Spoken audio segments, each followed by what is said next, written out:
চ্যালেঞ্জটা অত্যন্ত বড় এবং এটা একক কোনো দলের পক্ষে সম্ভব না।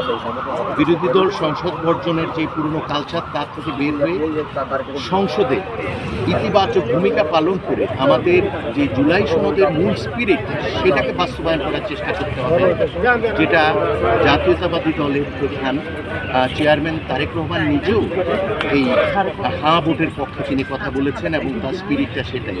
আমরা আশা করব যে এই সুযোগটি আমরা কাজে লাগাবো। দু একটি ব্যতিক্রম ছাড়া আমরা বারবারই ব্যর্থ হয়েছি গণপ্রত্যাশা। এবার আমরা আশা করি এই ব্যর্থতা আমাদের আসবে না এবং সেই জন্য যারা যেখানে যেভাবে ভোট পেয়েছেন, বিজয়ী হয়েছেন কিংবা হননি, তাদের প্রত্যেকেরই অবদান আছে এই পরিবর্তন।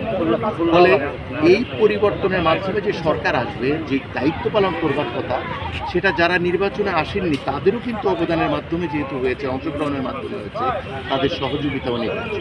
সেই জন্য এই টিম ওয়ার্ক হিসাবে দেশটাকে গড়ে তোলবার জন্য আমি উদাত্ত আহ্বান জানাই এবং আমাদের পক্ষ থেকে, পেশাজীবীদের পক্ষ থেকে যতটা সহযোগিতা করা দরকার আমরা অবশ্যই করে যাব।